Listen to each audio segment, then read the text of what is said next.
नमस्कार दोस्तों, स्वागत है आपका आज की क्लास में। हम आज की क्लास में the poets and pancake की समरी को कवर करेंगे, तो इसलिए वीडियो को लास्ट तक जरूर देखना। So sit down and let's begin this wonderful journey. Introduction. ये कहानी my years with the boss, जिसके राइटर है अशोक मित्रन, से ली गई है।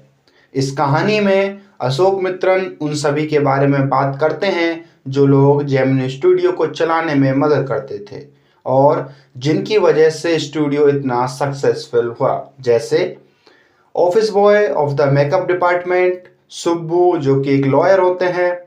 ऐसे सभी लोग जिन्होंने जेमिनी स्टूडियो को एक सक्सेसफुल फिल्म स्टूडियो बनाने में मदद की। अब आते हैं हम चैप्टर की थीम पर। ये कहानी हमें बताती है कि कैसे लोग एक दूसरे को नापसंद करने के बावजूद एक दूसरे के साथ काम करते हैं और एक इंस्टीट्यूशन, एक संस्था को आगे बढ़ाते हैं। साथ ही हम यह भी जानेंगे कि रियल लाइफ और रियल लाइफ में क्या फ़र्क है, यानी कि जो चीज़ें हमें दिख रही होती हैं और जो ना दिख रही हैं, उन दोनों में क्या फ़र्क होता है।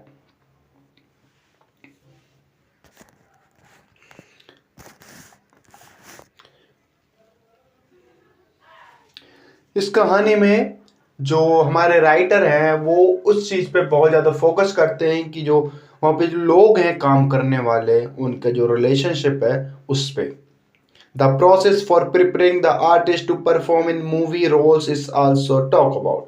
और किस तरीके से मूवीज बनती हैं और उसके जो आर्टिस्ट का जो प्रोसेस है उसके बारे में भी जो हमारे राइटर हैं अशोक मित्रन जी, वो यहाँ पे बात करते हैं। अब आते हैं हम समरी पे, जो कि हमारा सबसे इम्पोर्टेंट पार्ट है। इस पार्ट में अशोक मित्रन जेमिनी स्टूडियो के बारे में बता रहे हैं, साथ ही उन लोगों के भी जो इस स्टूडियो को स्मूथली चलाने में मदद करते हैं।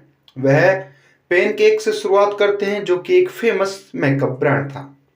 फिर वह एक्टर और एक्ट्रेस के बारे में भी बताते हैं कि कैसे उन्हें तैयार होते समय बहुत सारी लाइटों के आगे खड़ा होना पड़ता है।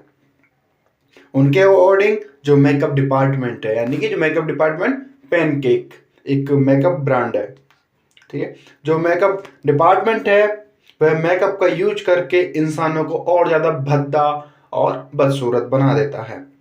शॉकिंगली वो उस ऑफिस बॉय के बारे में बात करते हैं जिसका काम था शूटिंग के टाइम पर जो प्लेयर्स थे उनके मुंह पे पेंट करना। ऑथर एक पोइट थे, ही वॉज ए पोइट, और वहाँ एक एक्टर, स्क्रीन राइटर, डायरेक्टर या फिर एक लिरिक्स बनने के सपने के साथ ज्वाइन करते हैं। उन दिनों ऑथर न्यूज़पेपर कटिंग इकट्ठा करता था, जो दूसरों के हिसाब से एक फालतू काम था। ऑफिस बॉय कभी कभी उनके पास शिकायतें लेकर आ जाता था, उन्हें एक तरीके से परेशान करने के लिए कि भाई कि वो लोग ये कह रहे हैं या फिर ऐसे। ऑफिस बॉय कभी कभी उनके पास शिकायत लेकर आ जाता था। ऑथर साथ ही एक और कैरेक्टर के बारे में बात करता है, जो कि है सुब्बू।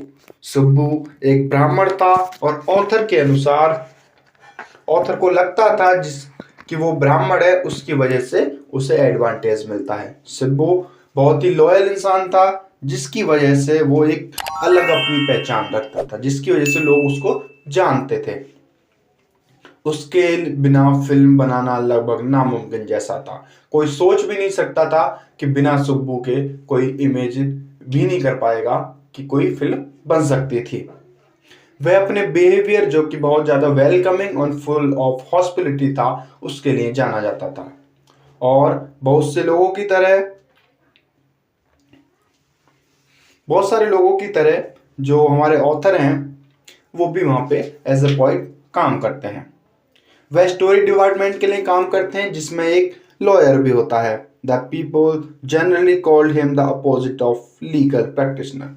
और जो लोग थे वो उसको इसलिए बुलाते थे, लॉयर का काम होता है लीगल मैटर्स को देखना, लेकिन उसके केस में ये बिल्कुल उल्टा था, लोग उसको दूसरे ही कामों के लिए बुलाने लगते थे। He was a logical and neutral man amidst A room full of dreamers. वो एक लॉजिकल, एक न्यूट्रल रहने वाला इंसान था उन सभी सपने देखने वाले इंसानों के बीचों में। Ashok then described how Gemini Studio got a chance to host a group of international performers like called Moral Rearment Army। और एक इंटरनेशनल परफॉर्मर्स का ग्रुप होता है मॉरल रियरमेंट आर्मी, उसको किस तरीके से उन्हें चांस मिला होस्ट करने का, वो इसके बारे में भी बात करते हैं। Though the plots and message were not complex, their sets and costume were near to perfection, so much so that for many years Tamil plays displays sunset and sunrise in a way inherited from Jothan Valley। और जो रियरमेंट army का जो performance था, उसकी जो प्रभाव था वो ऐसा था कि बहुत सालों तक तमिल के जितने भी प्लेस थे उनमें जो सनसेट और सनराइज था वो जोनाथन वैली की तरह दिखाया गया। Then author guest Stephen Spender comes to visit Gemini studio. उसके बाद एक गेस्ट जिनका नाम होता है स्टीफन स्पेंडर, वो जेमिनी स्टूडियो को विजिट करने के लिए आते हैं। People had hardly heard of him and they couldn't even connect with him due to linguistic barriers।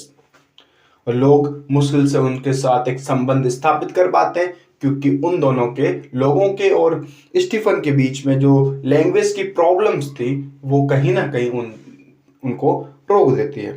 It was not until a few years later that Ashok saw his name in a book and realized who he actually was।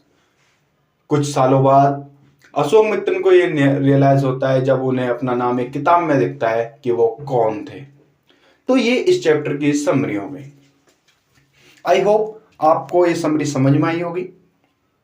अगर video अच्छी लगी है तो video को like करें, ज़्यादा से ज़्यादा शेयर करें और चैनल को सब्सक्राइब करें।